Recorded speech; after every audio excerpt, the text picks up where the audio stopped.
Yeah, it's your boy Crypto Blood, and welcome to another Kicking It session today.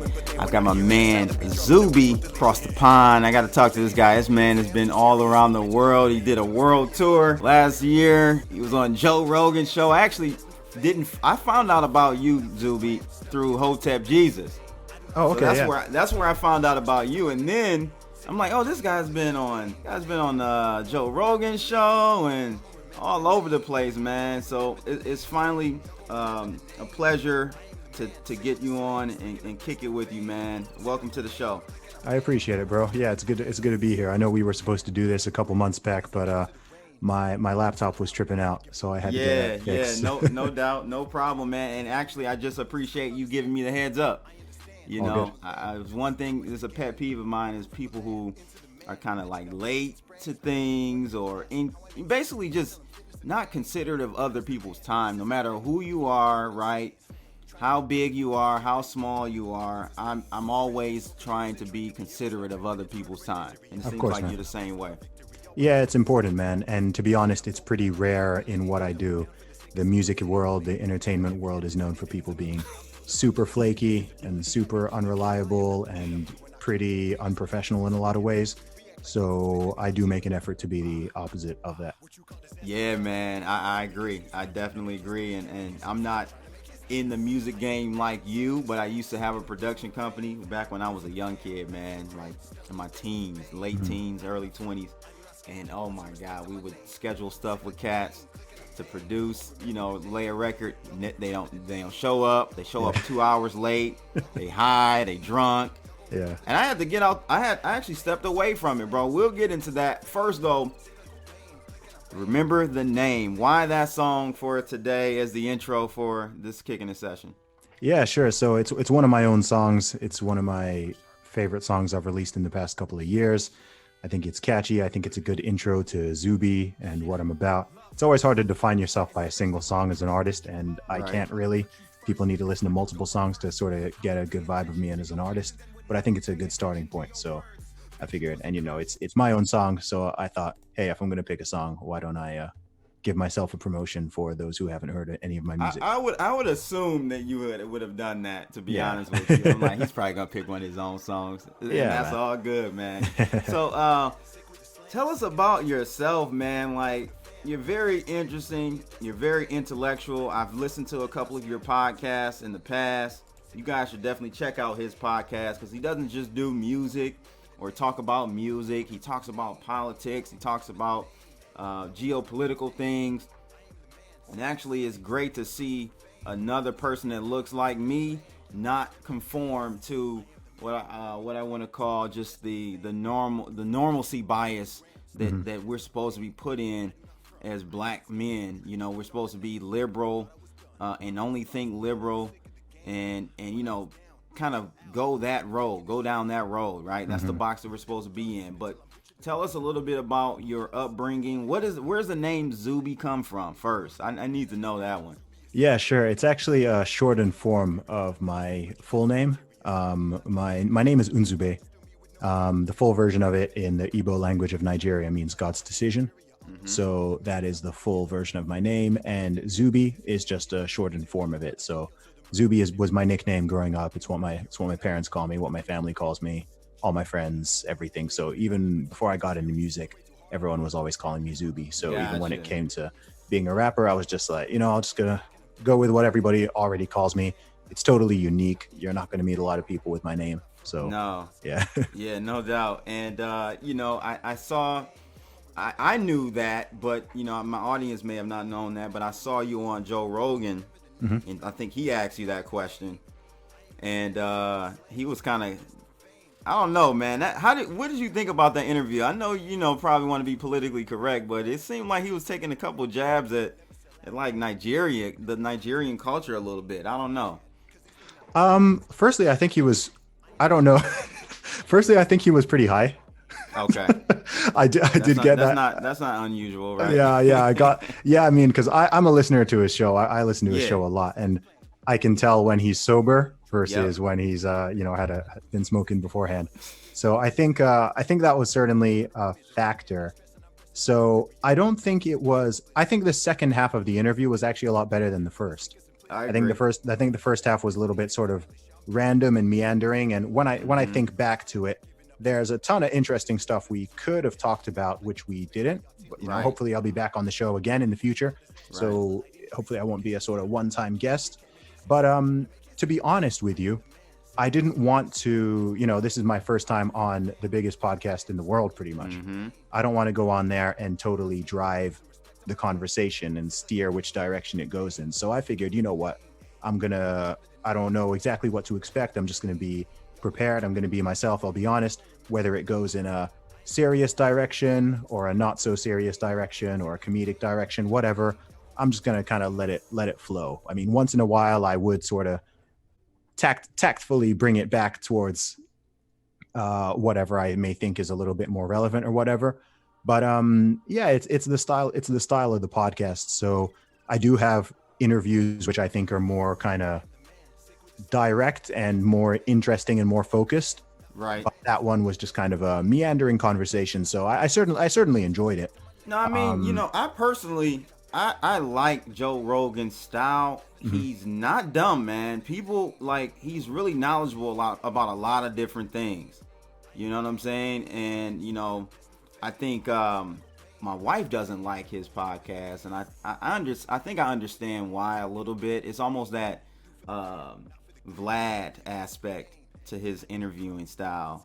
I don't know. Sometimes he just comes off a little weird in his questioning or asking of questions to certain types of people.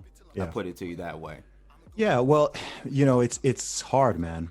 It's hard. I mean, you know, you're a content creator yourself. I'm someone who's a creator, and one thing I've really noticed over the past year, as my audience has grown and my platform has grown, and way more people know about me now than did this time last year, and it's impossible to please everybody. You know, everybody is always going to have criticisms and praise, and the more people know who you are, the more you're going to get that.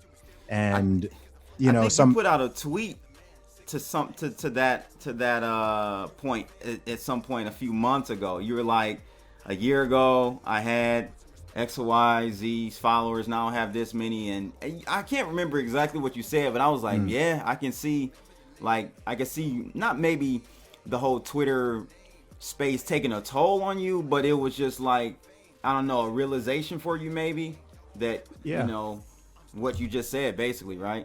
Yeah, well, it's weird. You know, I mean, if you just look at Twitter, so at the beginning of last year, I had 18,000 followers, right? Which is a lot of people. You know, 18,000 is a lot of people. Now I have 223,000. That is crazy. And that is just Twitter, right? I don't know. I mean, millions of people have definitely heard of me, because I can look at the numbers online, and you know, just the Joe Rogan interview, millions of people have listened to that. So there's no question that millions of people have at least heard of me, and that's weird. You know what I mean? Like that's just a weird thing. So that's that many people who potentially have an opinion about you, whether it's right or wrong, informed or uninformed, positive, critical, whatever it is. And there's no real way to kind of deal with it all. And of course, if you're making a podcast, you know, we're just here having a conversation, and you'll always have people who want stuff to be a little bit different to whatever it is. So some people, I mean, when I do podcasts, I get some people are like, oh, you know, you should stick to the more serious and political ones. Or some people are like, no, I prefer the funny ones. Some people like this, some people like that. I make a song, some people are like, oh man, like I'd love it if your voice was more aggressive and more like this. And some people wish I sounded I'm British, right? But I sound more American. I get people in the UK who are like, oh, like I'd love it if you sounded more like you were from London or what. And I'm like, can't please them all, bro. Yeah, you know, I'm like, this is just how I talk, man. Like, I didn't grow up in London, so I'm not gonna. It's a weird criticism, because I'm like, I'm not gonna. Crazy. You know, it would be like someone saying, yeah, man, you should talk in a Brooklyn accent, and I'm like, well, I'm not from Brooklyn, so why would I fundamentally change that? So I don't know. Criticism and praise is a weird thing, I think, in any case, and I think it's even weirder in the world of the internet, because anybody and everybody not just has an opinion, but a large percentage of them are going to want to voice it as well. And you can see it all. And I've seen some of the craziest, I mean, in the past year, I've seen some pretty crazy stuff written about me, or things that people think that I believe, which I don't believe, or things that apparently I've said, which I've never said. And isn't that frustrating though? Like, and the thing is, I'm asking that because, you know, I'm not nowhere near as big as you, right? But I even get frustrated sometimes when people misconstrue or take things out of context. Is it frustrating? Do you have to step away from the limelight and not look at the comments and not do that stuff just to keep yourself sane? Or how do you deal with that? I'll be honest with you, bro. I'm in the learning stage. I'm learning because I've been in the public eye to a degree for many, many years through my music, but it rapidly accelerated, and I'm still at that stage where it's like, man, I'm not really sure how to deal with this, because there was a time where I could check not just could I check every DM and every notification and every mention, but I wanted to, right? Because, you know, I used to want to. Now, dude, I get about 60 to 70,000 notifications a day just on Twitter. Not talking YouTube, not talking. Yeah, my Twitter does about 2 million impressions a day on average, 60 million a month. So that's how many people are seeing stuff. And there's no way it's impossible to deal with that. I'm just me. I don't even have a team. I don't have a manager. I'm just me. It's just my phone, my computer. And it's weird because I don't want to ignore everybody, because to be honest, you know, most people who follow me like me, right? Yeah. That's why they choose to follow me. So if someone is, you know, is saying something positive or asking me a question or whatever, I don't want it to come across to that person like I am ignoring them. But there's no filter to know, okay, what is important and relevant and positive versus what is just some random account with, you know, the random account with 2 followers and no profile picture and a bunch of numbers in their username. They kind of get the same priority in Twitter as the person who has got 100,000 followers and who is actually saying, not saying that followers is all that matters, right? But everything's kind of given equal priority, whether it's just a troll who's just trying to be annoying, or it's a genuine fan who wants to ask me a question about my podcast or my book or my music, or they want to give me some positive feedback or encouragement or something. So for me to see the positive, there's no way to see that without also seeing the negative. And I'm sort of trying to work out how best to manage that. And I've never been in this situation before. And as I continue to grow, it's going to get harder. It's going to get trickier. You can see how fame makes people change, right? For the and for the good or the worse, depending on how prepared they are to handle it. Yes, and I'm blessed that I've had a lot of time to prepare, because I've been making music since 2006. So I've been dealing with all of what we're talking about to some degree for a while. You know, I've been on Facebook since 2004. I've been on YouTube since mid 2000s. I've been on Twitter since 2009. So I'm not new to this stuff. It's just that the volume has so significantly increased. And but that's typically how it is though, Zub. People only see you after the fact, after the attention, after you go on Joe Rogan. Yeah. But it takes years to develop this, and you've been grinding, and most people do. It's not normally it's not an overnight success, right? No. It's 10 years in the making to make you an overnight success. Mm-hmm. Yeah, so probably more like 15 or 20 in most cases. Yeah, I mean, right, exactly. Yeah. So I have on the screen, ladies and gents, I think this is the tweet, man. You got it pinned on your profile that pretty much took you to that next level. Of all the things I've done in the world. Yeah, and you never know. You got to just shoot, man. You got to keep shooting and see which one is going to hit. You did a deadlift. You broke the women's deadlift, British women's deadlift record. Yeah. Tell us about that whole thing, man. That's how you got on Joe Rogan, right? That's how I got on a lot of people. That's how I got on a lot of people's radar. I mean, it's funny. I mean, to be honest, that in itself is an interesting story, because it's a 9-second video which reached millions and millions of people, but it's actually quite a good metaphor for my career, I guess, because, you know, I mean, one of my friends made a really good point on that. And he's like, you know what? It took you 15 years to make that video.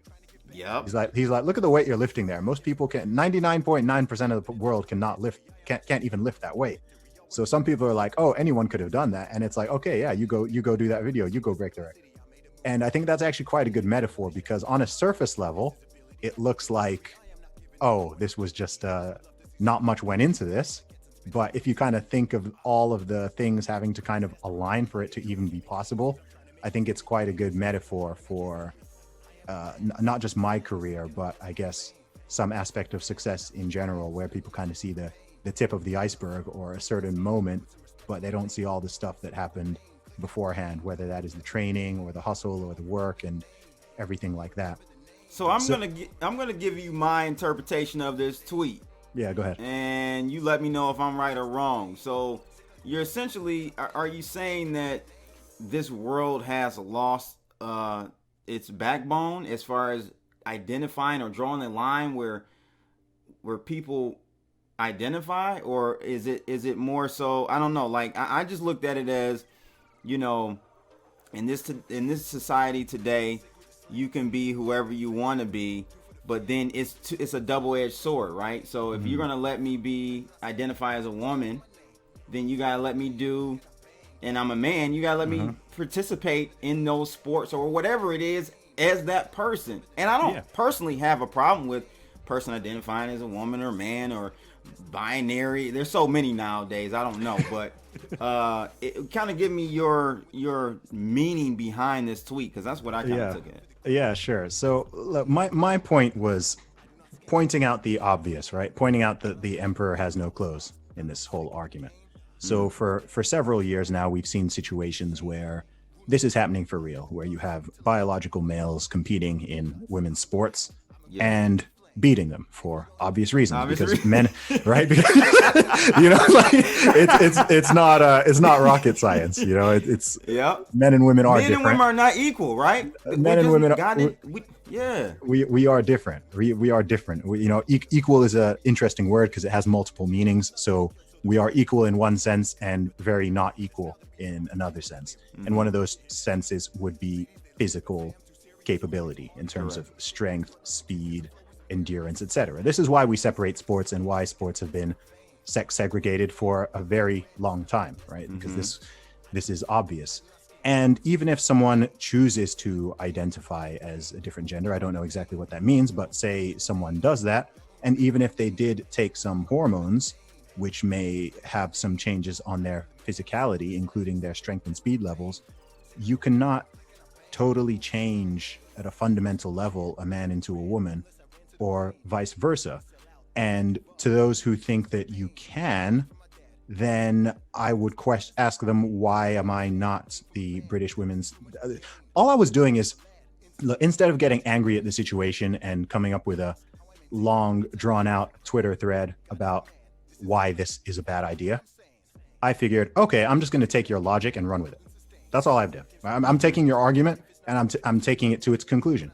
You've been telling me for years, you've been telling society for years that anyone is a man, a woman, whatever. You can be whatever you identify as. Not only can you be whatever you identify as, but in the world of sports, perhaps even changing rooms. Some people are now even talking about prisons, that you should be able to go into whichever gender you identify as, right? This is a fundamentally terrible, ridiculous, stupid, dangerous idea. So what is this? That's the symptom, right? That is the symptom of what the problem. What is the problem with society today? Why are we heading in this direction? Cowardice, primarily. Cowardice is a huge problem in society. If I had to boil it down to one word, I would honestly say that it's cowardice, because I believe that at least 90% of people, I don't think really believe a lot of the things that they say, but they know that there can be potential consequences if they do not go along with, I don't even want to say the majority opinion, because it's not the majority opinion, but certain opinions or certain minority opinions, which for whatever reason have been deemed to be the so-called politically correct position. So the politically correct position in the modern Western world as of 2020 I mean, this has changed even just in the past 10 years, right? This is not a global phenomenon. It's not a historical phenomenon. The idea that even the very idea that there are more than two genders, that is new, right? That's new. I think people floated these ideas in the 60s and the 70s, but these were very fringe, weird academic ideas that unless you studied certain subjects at university, the concept wouldn't have even passed your mind. And now this is just supposed to be accepted as some sort of gospel truth, despite the fact that everyone knows it is not true. You can go outside and tell me how many different genders of people you see. Right? Go outside. Okay. I know it's we're on lockdown right now, so you might not see a lot of people depending on where you are, but go outside. Right. Go to any city in the world. City in the world. Stand there and look at 5,000 people walk past and tell me how many different genders you see. You will see men and you see women. You will see males, you will see females. You can tell the difference. They look different. They act different. They are different. We know this. Now, whether or not you want to identify as that is a different, right? That's a completely different. Yeah. So look, if I want to identify as a chicken, a goat, a camel, whatever, that's your prerogative. That's up to me, right? If I want to tell you that the t-shirt I'm wearing right now is red and the hoodie you're wearing is black, I'm allowed to believe that. Right. And I may believe it.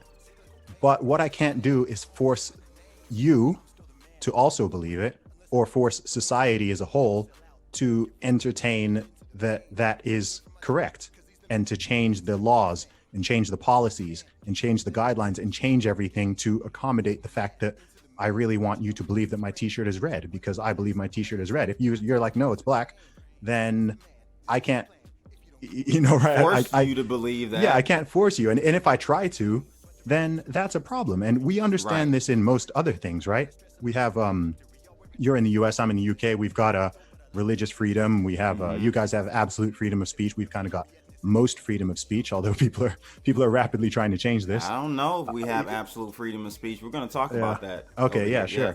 So it's like, look, we can all have our beliefs, religious, political, whatever. And whatever people believe, that is on them. But the problem is when you try to force other people to do things. I mean, we know this. Look at the difference between someone simply being religious and someone being a religious extremist, right? What's the problem with the extremist? The extremist wants you to conform or die.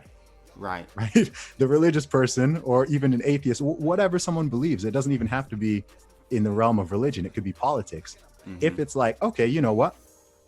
This person can be a libertarian. This person can be a conservative. This person can be a liberal, a centrist, whatever. That's all fine. You could even take it to a radical. Someone could even be a legitimate Nazi, right? Someone could be a legitimate communist, right? A Stalinist, okay? If they start trying to force that on other people, or they start trying to use those beliefs to harm or injure other people, that is the real problem. Like you may find some of those ideas and beliefs detestable even, or you may just simply disagree with them, but people are allowed to have them. You can't literally police people's thoughts.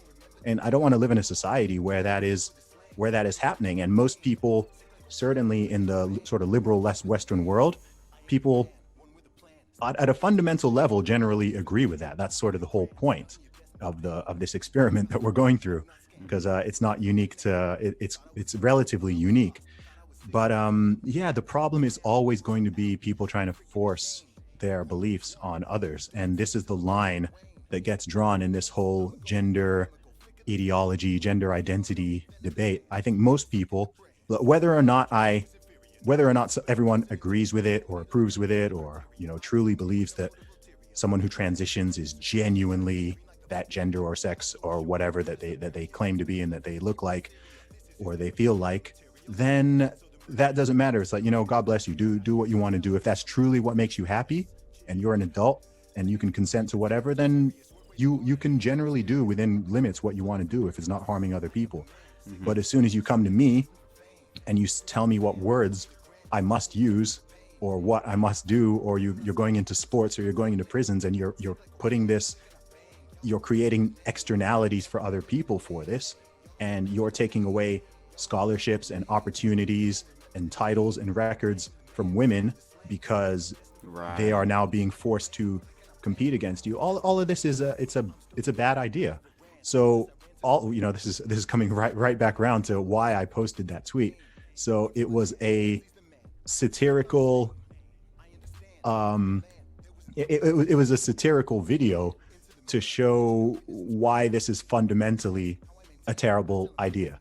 Right. So rather than getting angry and railing against it and saying this is unfair, this is all, I was like, okay, these are the rules. Cool. Right.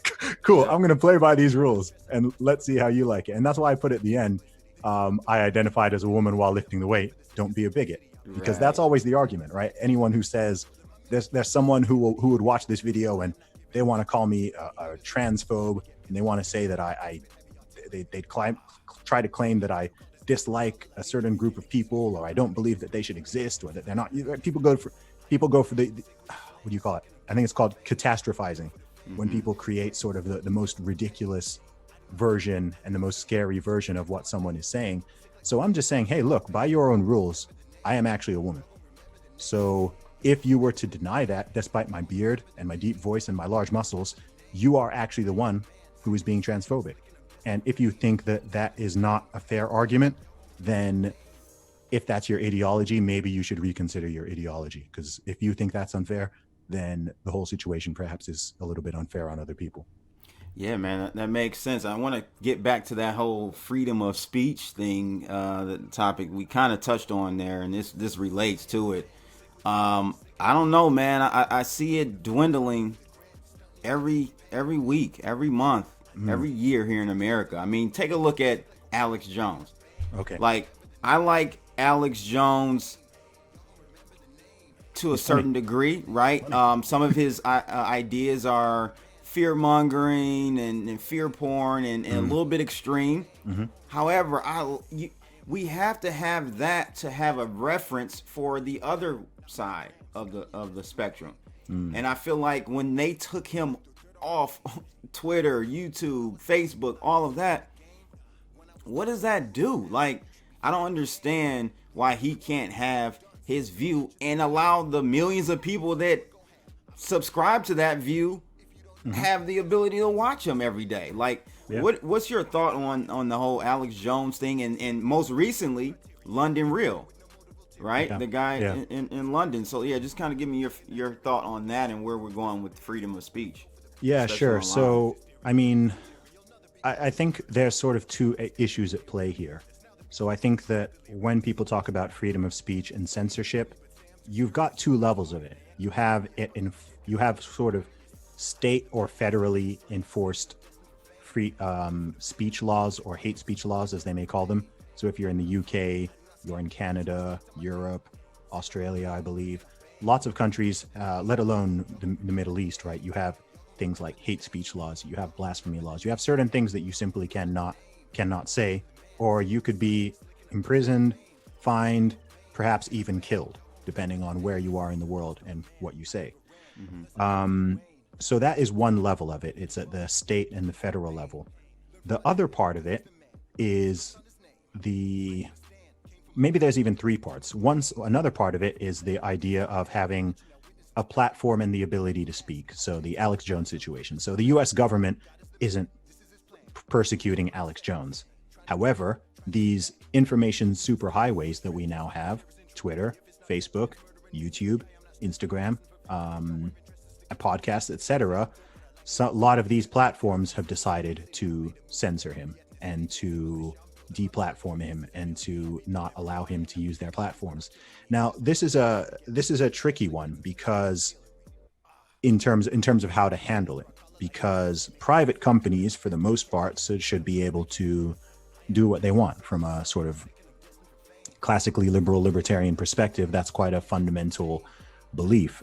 However, we are in a brave new world where it's not even you can't even really question the idea that a small handful of companies control a crazy amount of our information, access to information, communication, ability to express ourselves, etc. And so, firstly, I'll say unequivocally that I'm totally opposed to deplatforming and censorship against people who are operating within the law.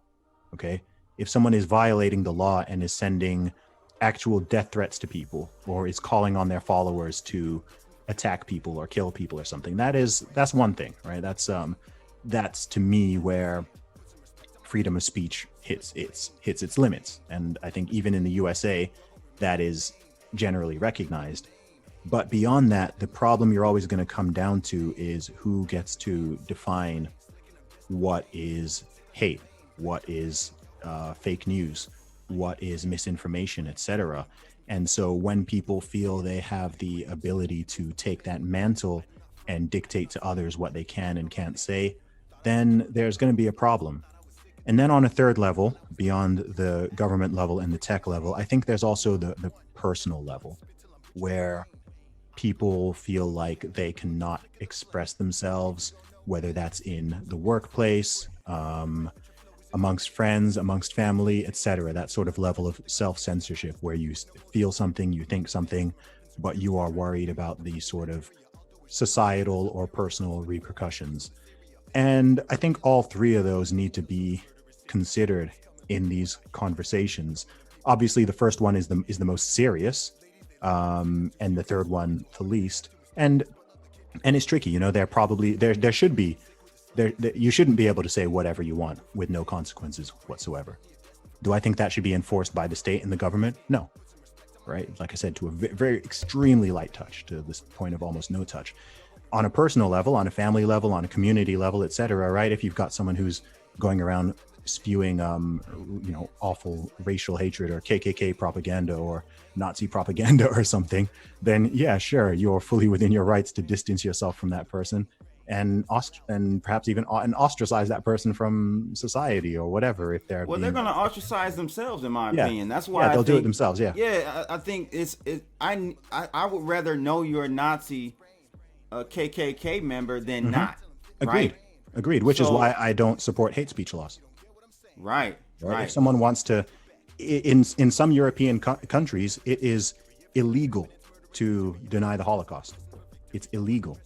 Right? I think it's stupid to deny the Holocaust. I don't think it should be illegal.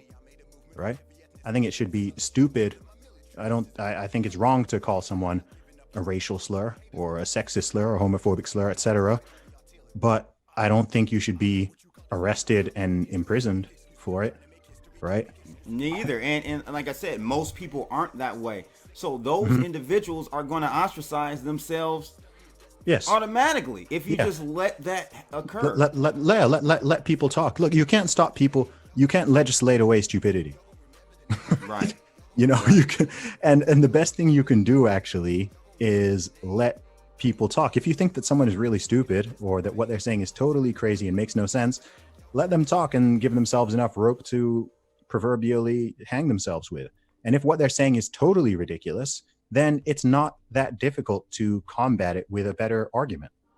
And there's always the idea that those who seek to censor others, oftentimes it stems from the idea that they themselves don't totally believe what they think they believe. And so they want to censor it. And I can understand the idea. I can understand the appeal. I mean, let me give you a great example, because I grew up in Saudi Arabia. Okay. I grew up in one of the most Islamic countries in the world, right? I grew up in a place which has blasphemy laws, which has laws about not what you must say, but what you can not say. And it's actually funny because there are things I could say in Saudi Arabia with no repercussion, which I couldn't say in the UK, and vice versa. So it's actually fun. So it's actually kind of funny in this sense, because all the things we're talking about, right? If I go to Saudi Arabia and say, oh yeah, you know what? There's only two genders and a man can't be a woman and vice versa. Everyone's just like, yeah, of course. Duh. Yeah, exactly. But if I were to, I don't know, go on certain avenues and say that here in the UK, there would be people who, there are legitimately people who think I should be prosecuted for that. Wow. Hope you guys enjoyed part 1 with Zuby. We got a lot more to talk about. I had to break this one up into 3 sections. We went for over an hour and 40 minutes. Stay tuned for part 2 and 3. I'll have a link in the description below. I'm out of here, people. Holla.